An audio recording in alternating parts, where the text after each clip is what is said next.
ಧ್ವನಿ ನ್ಯೂಸ್ಗೆ ಸ್ವಾಗತ. ಹತ್ತಿ ಬೆಳೆಯ ಕ್ರೈಸ್ತೋತ್ಸವ ಕಾರ್ಯಕ್ರಮ ರೈತರ ಜಮೀನಿನಲ್ಲಿ ಜರುಗಿದೆ.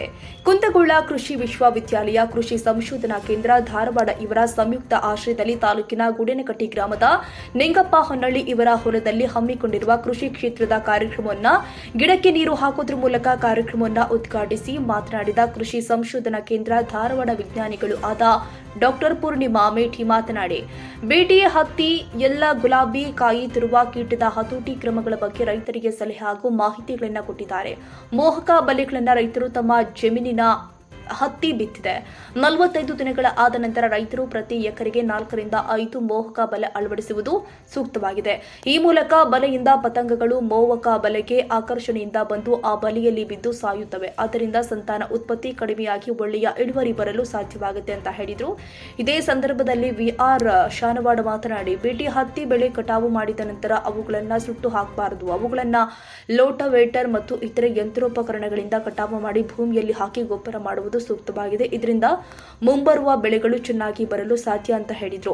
ಈ ಸಂದರ್ಭದಲ್ಲಿ ಗ್ರಾಮದ ವೇದಮೂರ್ತಿ ಚೆನ್ನವೀರ ಸ್ವಾಮಿ ಹಿರೇಮಠ, ಎಸ್ಆರ್ ಕರಿಕಟ್ಟಿ, ವಿಕೆ ಶಾನವಾಡ, ಪವನ್ ಕುಮಾರ್, ಎಸ್ಐ ಶ್ರುತಿ, ಸುಮಾ, ದೇವಪ್ಪ, ಸಂಶಿ, ಸಿದ್ದಪ್ಪ ಕಲಿವಾಳ, ರತ್ನ ಭಾರತ ರೈತ ಸಮಾಜ ತಾಲೂಕು ಅಧ್ಯಕ್ಷ ಬಸವರಾಜ್ ಯೋಗಪ್ಪನವರು, ರಾಜು ಮಲ್ಲಿಗವಾಡ, ಸಕ್ರಪ್ಪ ಕಮ್ಮಾರ, ಗುರುಪಾದಪ್ಪ ಹೊಸಳ್ಳಿ, ಚಿದಾನಂದ ಕುಸಿಗಲ್, ಹನುಮಂತ ಸಿದ್ದುನವರ್, ಗಂಗಪ್ಪ ಕಂಬಳಿ, ಭೀಮಪ್ಪ ಸಿದ್ದುನವರ್, ಸುರೇಶ್ ಸಂಶಿ, ಚನ್ನಬಸಪ್ಪ ಸಿದ್ದುನವರ್, ಕೆಂಚನಗೌಡ, ಕಲ್ಲನಗೌಡ, ಗಿರಿ, ನಾರಾಯಣಪುರ, ನಾಗರಹಳ್ಳಿ, ಮುಳ್ಳಳ್ಳಿ, ಇನ್ನು ಅನೇಕ ಗ್ರಾಮದ ರೈತ ಮುಖಂಡರು ಪಾಲ್ಗೊಂಡಿದ್ದರು.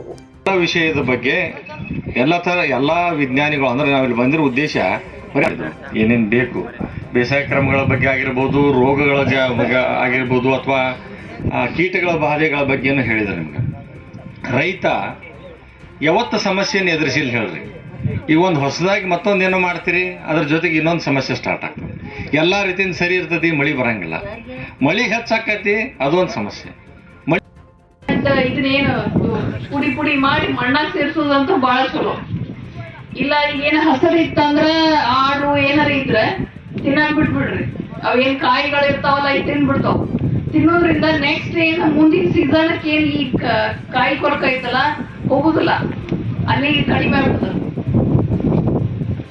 ಮತ್ ಇನ್ ನೀವು ಮೋಪು ಉದ್ರುದಂತ ಹೇಳಿದ್ವಲ್ಲ, ಇನ್ನೂ ಒಂದು ಕಾರಣ ಐತ ಅದಕ್ಕ.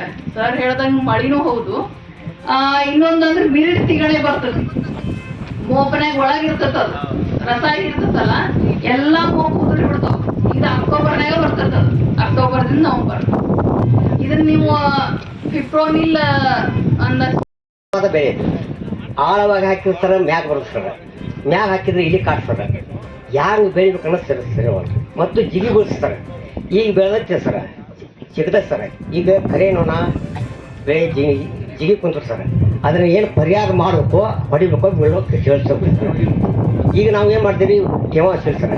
ಈಗ ಬ್ಯಾಡ ಅಂತ ನಾವು ಅನಿಸ್ತತ್ರಿ, ಹೊಡೆದ್ರೆ ಉಪಯೋಗ ಆಗ್ತೈತೆ ಇಲ್ಲ.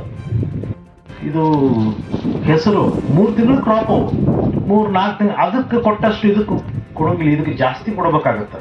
ನೀವು ಕಬ್ಬು ಭತ್ತ ಎಲ್ಲಿ ಬೆಳಿತಾರ, ಇರಿಗೇಷನ್ ಕಮಾಂಡ್ ಏರಿಯಾದೊಳಗೆ ಬೆಳಿತಾರ. ಅದನ್ನ ಬಿಟ್ರೆ ಈ ವಾಣಿಜ್ಯ ಬೆಳೆಗಳು ಏನೇನದಾವು, ಆ ವಾಣಿಜ್ಯ ಬೆಳೆಗಳಿಗೆ ಜಾಸ್ತಿ ನೀವು ಕಾಳಜಿ ವಹಿಸಿದ್ರೆ ಇಳುವರಿ ಜಾಸ್ತಿ ಆಗ್ತದೆ. ಸೊ ಹಿಂಗಾಗಿ ಹತ್ತಿ ಬೆಳೆಯೋದಕ್ಕೆ ಸಾಕಷ್ಟು ತಂತ್ರಜ್ಞಾನ ಬಂದಾವು.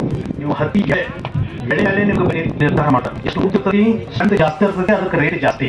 ಆ ರೀತಿ ಸೈಂಟಿಫಿಕ್ ಮಾಹಿತಿ ಇನ್ನೂ ಬಂದಿಲ್ಲ ನಮ್ಮಲ್ಲಿ. ಅವ್ರು ಜನರಲ್ ದಿನಮಾನದೊಳಗೆ ಅದು ಪರಿಸ್ಥಿತಿ ಬರ್ತೈತಿ. ಹಿಂಗಾಗಿ ಹತ್ತಿಯನ್ನು ಸರಿ ಬೆಳೆದಿದ್ದಾರೆ. ಹತ್ತಿ ನಿಮ್ಗೆ ಪ್ರತಿಫಲ ಕೊಡೋಕೆ ಯಾವುದೇ ದೇಹ ಇಲ್ಲ. ಹತ್ತಿ ಬೆಳೆದು ಎಲ್ಲ ರೈತರಿಂದ ಯೂರಿಯಾ ಗೊಬ್ಬರ 400, 400, 500 ರೂಪಾಯಿ ಕೊಟ್ಟು ತಗೊಂಬರುವಂತ ಪರಿಸ್ಥಿತಿ ಬಂದೈತಿ. ಅದಕ್ಕೆ ಇವತ್ತಿನ ಈ ಹತ್ತಿ ಕಾಯಿ ಕೊರಕದ ಕಾರ್ಯಕ್ರಮದ ನಿರ್ವಹಣಾ ಕಾರ್ಯಕ್ರಮವನ್ನು ನಮ್ಮ ಗುಡೇನಕಟ್ಟಿ ಗ್ರಾಮದಲ್ಲಿ ಆಯೋಜಿಸಿದ್ದು ನಮ್ಮ ಚಂದ್ರಶೇಖರ್ ಸರ್ ಅವ್ರಿಗೆ ಕೂಡ ನಾವು ಧನ್ಯವಾದ ಹೇಳ್ತೀವಿ. ಮತ್ತು ಇನ್ನೂ ಹೆಚ್ಚಿನ ಒಂದು ರೈತರಿಗೆ ಅನುಕೂಲವಾಗುವಂಥದ್ದು ಈಗ ಬಿಟಿ ಕಾಳು, ನಮ್ಮ ಸುರೇಶ್ ಹೇಳಿದ್ರೆ ಬಿಟಿ ಹತ್ತಿ ಕಾಳು ಈಗ ಬೋಲ್ಗಾಡ್ 2 ಅಂತ ಐತಿ. ಇನ್ನು ಮುಂದೆ ಬೋಲ್ಗಾಡ್ 4 ಅಂತ ಬರೋದೈತಿ ಅಂತಂದು ನಮಗೆ ಹಂಗ ಈ ಮಾಹಿತಿ ಸಿಕ್ಕೈತಿ. ಅದೇನಾದ್ರೂ ಬಂದ್ರೆ ಕೃಷಿ ಅಧಿಕಾರಿಗಳು ತಮ್ಮೆಲ್ಲರಿಗೆ ಸ್ವಾಗತ. ನ್ಯಾಷನಲ್ ಆಟೋಮೊಬೈಲ್ ಬಾಗಲಕೋಟ್ ನಮ್ಮಲ್ಲಿ ದ್ವಿಚಕ್ರ ವಾಹನಗಳ ಬಿಡಿ ಭಾಗಗಳು ನಮ್ಮಲ್ಲಿ ಆಕರ್ಷಕ ಬೆಲೆಯಲ್ಲಿ ಸಿಗುತ್ತದೆ. ನಮ್ಮಲ್ಲಿ Honda, Hero, Bajaj, TVS, Yamaha, Royal Enfield, tyres, oil, battery oil, ಅನ್ಯ ಇತರೆ ಬಿಡಿ ಭಾಗಗಳು ಸಿಗುತ್ತದೆ. ವಿಳಾಸ railway station road near Lakshmi temple, Bagalkot.